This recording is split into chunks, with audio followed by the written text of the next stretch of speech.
Welcome to Mr. Foy's Easel.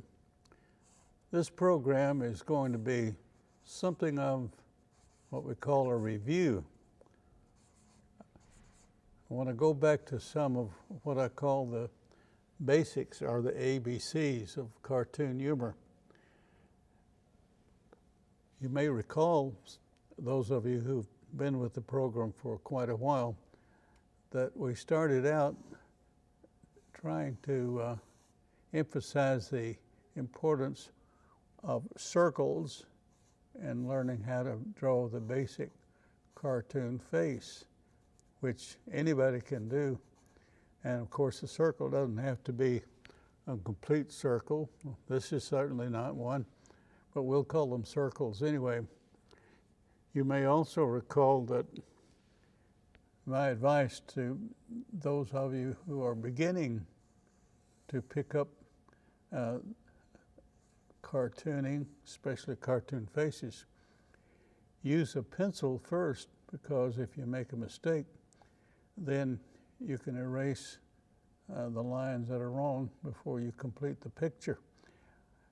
You may remember that I suggested using your pencil and do a kind of a crisscross line like this, vertical and horizontal. And then you know where to put the eyes. Now I realize that in real life, people's eyes are not that close together. But remember, this is cartooning. Most anything goes. So you have these circles that are going to become eyes, and then you have the nose right beneath the horizontal line. So that gives us a pretty good idea of how to proceed. So here you have another round-faced dude. And you can make the mouth like that if you want to, and the eyebrows like that. Now, after the ink dries, it doesn't take long with magic marker. You can use an eraser and erase the pencil lines, and there you have it. Now, all this is pretty simple, but let's proceed with more of the simple stuff. I'm going to draw a few more of these figures and talk about facial expressions.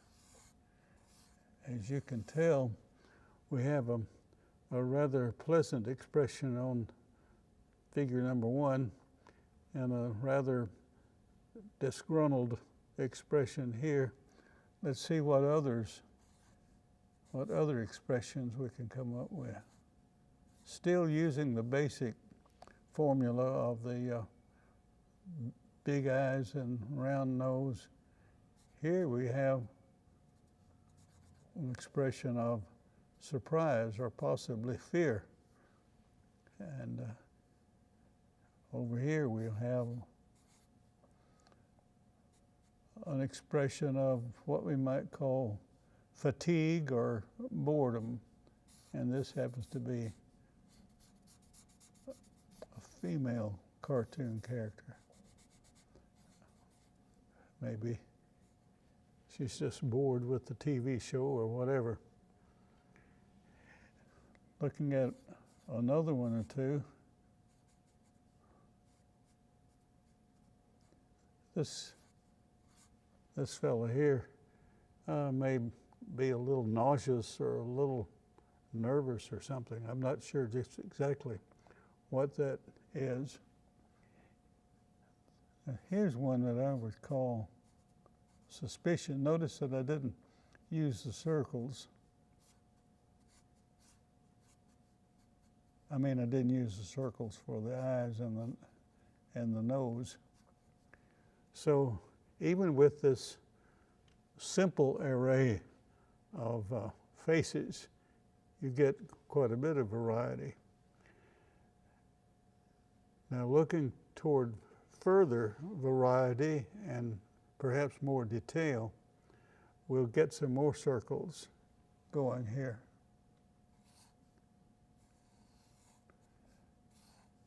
Right, at this point, we're going to have our cartoon figures looking either this way or that way.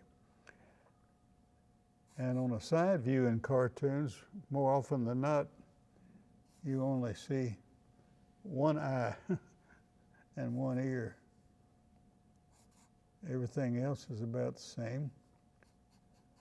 You'll notice that I didn't follow the advice I gave you about using a pencil first. That's the reason I got a line there that shouldn't be there. The profile view is what we're working on here, and that gives you a little more variety with regard to the nose. See, it's a little more difficult to draw a nose like that on a face like one of these previous drawings. So there's a rather grotesque looking nose.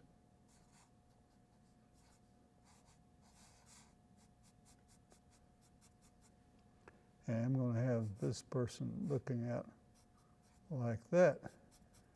We're going to take a short break now, and then in a little bit we'll come back and do some more basics or introductory material.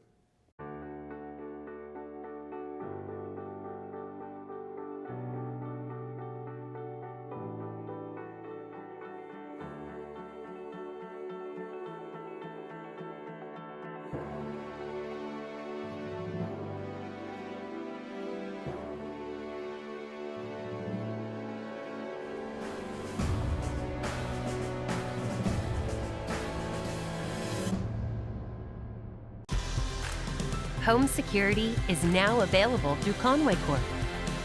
It's an advanced solution backed by people you know and trust.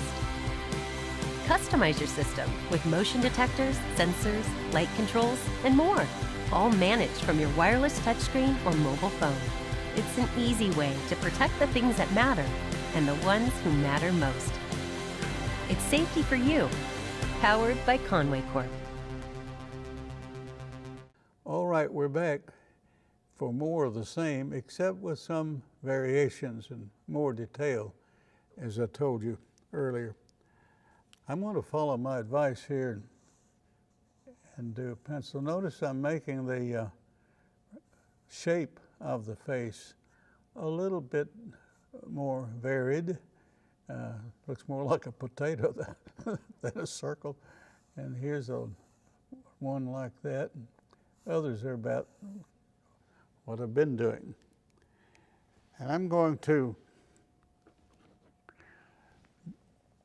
do more detail here on these characters.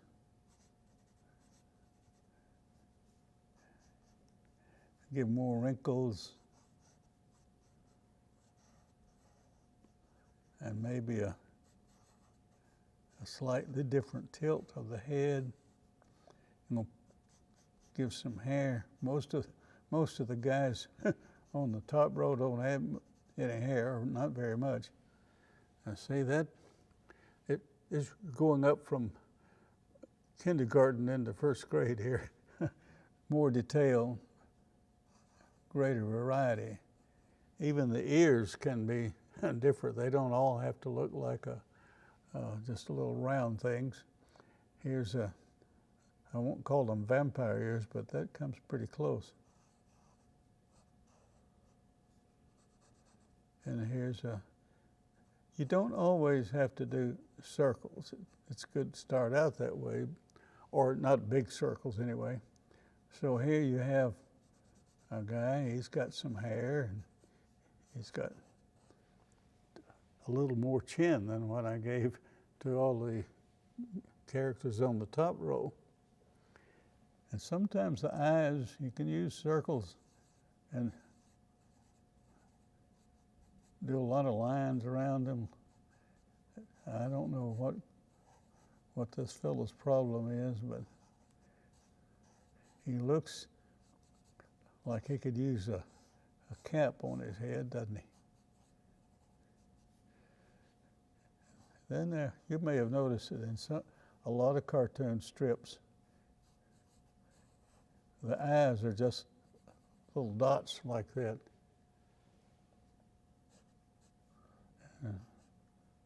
Maybe a little,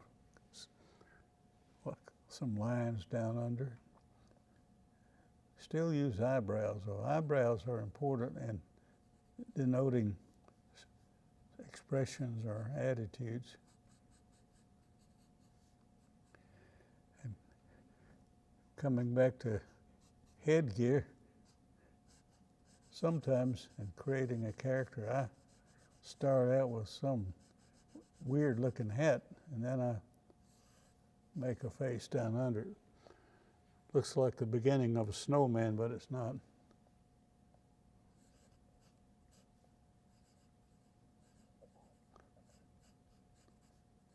Looks like an angry mob leader or something like that. Once in a while, I like to show the character is in need of a shave, you know, and a lot of times you can make just little marks like that to show that.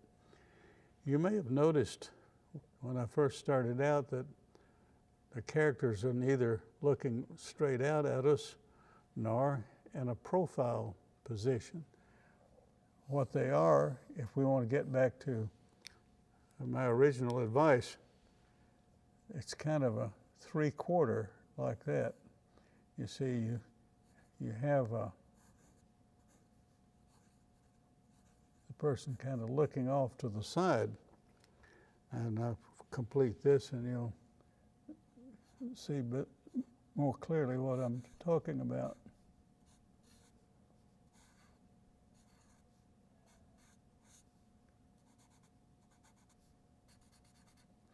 And of course, you can, like a couple of these back here, you can also make them looking this way. And while you're doing your preliminary pencil lines, you can give the character a chin. Many of my characters are lacking in that particular facial feature. But sometimes that adds something distinctive to the drawing. And when it comes to hair, you'll notice I've been in a habit of giving hair to these characters. It doesn't always have to be neat. It can be like that.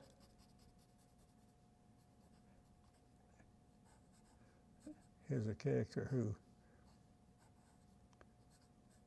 looks like he's surprised by something. And oftentimes I'll draw the hair first, as in the case of this lady here, see. So far you know it's female, and I like to put spectacles on some of my characters.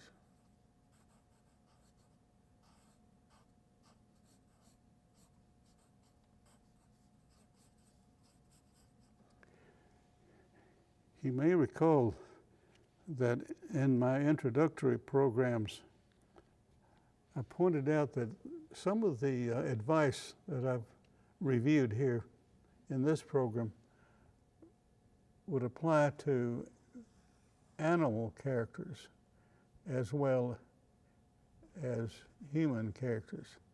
I'll just show you a quick example before we go. Notice there's a circle there and a tiny circle, a tiny black circle. And then we put ears on and make a circular jaw on each side. And here you have a rabbit. All right, so much for our review on this program. It's time to go. Remember, you can contact Mr. Foy's Easel at conwaycorp.com.